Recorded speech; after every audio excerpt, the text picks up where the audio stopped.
చల్లగా వచ్చే చావు కంటే చక్కగా వచ్చే పెళ్లి మెరుగు కదా పిన్ని. రాత్రి నువ్వే కదన్నావు ఈ ఇంటి పరువు కోసం చచ్చిపోమ్మని. ఇప్పుడు ఆయన పెళ్లితో బ్రతికిపో అంటున్నారు. చావు కంటే బ్రతుకు బావుంటుంది. నీకంటే నాకు ఆయన మాటే బావుంటుంది. అందుకే ఆయన మాట ఫాలో అయిపోతున్నాను. ఇల్లలగ్గానే పండగ కాదు, పందిరేయగానే పెళ్లి కాదు. ముల్లులా మీ ఇద్దరి మధ్యలో నేనడ్డు తగులుతూనే ఉంటాను. నీ మాట ఎలా ఉందో చెప్పమంటావా పిన్ని? చచ్చాక కూడా మేక మే అన్నట్టుంది. నిజానికి మా పెళ్లి మాట వినగానే నీకు చచ్చిపోవాలనుంది. బయటికి మాత్రం బడాయి మాటలు మాట్లాడుతున్నావు. చచ్చిపో పిన్ని, చచ్చిపో పిన్ని, చచ్చిపో పిన్ని, చచ్చిపో పిన్ని. ఇక నీకు ఈ గొడవలేవి ఉండవు. నాకు పట్టిన దరిద్రం వదిలేస్తుంది అని మాత్రం నీలా నేననను. నువ్వు బ్రతికే ఉండాలి. నువ్వు చేసే ప్రతి చెడు పని నాకు మంచిగా మారి నేను ముందుకు నడవాలి. అసలు నువ్వు నన్ను చంపేయాలన్న ప్లానే వేసుండకపోతే ఈ రోజు ఆయనతో నాకు పెళ్ళడుగు పడుండేదే కాదు. ఈ విషయంలో నీకు థ్యాంక్స్ చెప్పుకోవాలి పిన్ని. Thank you so much.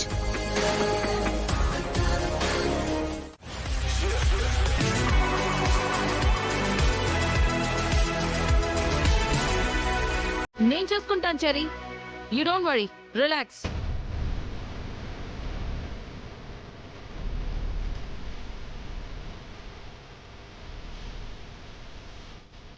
Rajender, catch him. Madam రేయ్ ఆగు ఆగు రేయ్ ఆగు రేయ్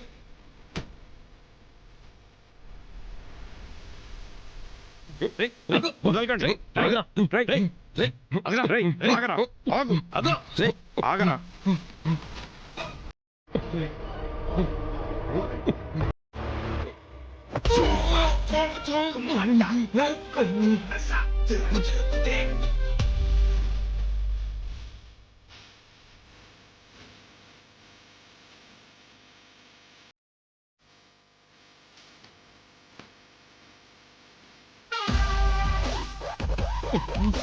ఇంకెన్నాళ్ళు తప్పించుకుని తిరుగుతారా?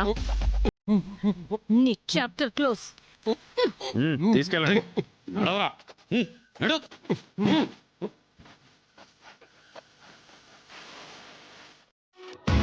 ఇప్పటి వరకు నువ్వు భూమివి, ఈ రోజు నుండి నా వదినవి. అంటే మరదలుగా నీ మీద నాకు పూర్తి హక్కుంది. నీ నాగమంటే ఆగాలి. చాలే నీ అల్లరి. ఆగమన్నానా? ఏంటి పూరి? నీ కాబోయే ఆయన పేరు చెప్పి అప్పుడు లోపలికి అడుగు పెట్టు. ఏ నీకు తెలీదా? ఏ నీకు తెలీదా? అదేం పేరు?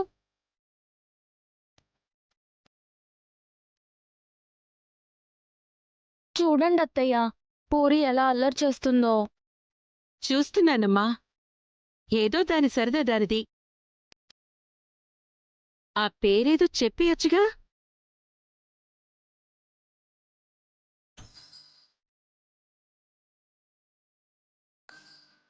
గగన్ గారు. పక్కన మర్యాదలు ఉండకూడదు, ఉత్తి పేరే చెప్పాలి.